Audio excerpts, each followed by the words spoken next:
In today's video, I'm going to teach you how to create a folder on Confluence. This is a quick and simple task, and it's a great way to keep your Confluence space organized, especially if you're working with lots of pages and want a cleaner structure in the sidebar.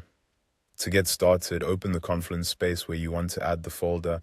Make sure you're already inside the correct space before creating anything, since the folder will appear there in that space's content structure. Once you're in the right place, look over to the left-hand panel. In that sidebar, you'll see the content section. This area is where your pages, folders, and other items are organized. So this is the section you'll be working in. Next to content, you should see a plus icon. Go ahead and click that plus icon to open the available creation options from the menu that appears. Select folder. As soon as you do that, Confluence will create a new folder and place it in the left panel.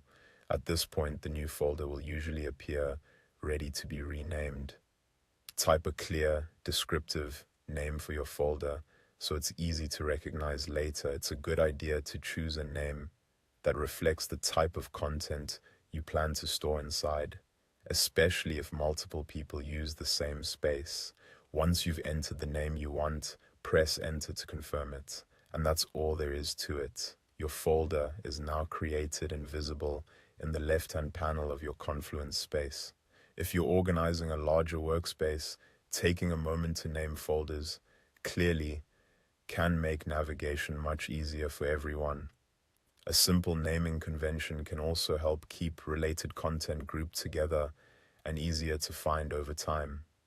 So again, the process is very straightforward. Open the correct Confluence space, find the content section in the left sidebar, click the plus icon, choose folder, type in the folder name, and press enter. That's how to create a folder on Confluence.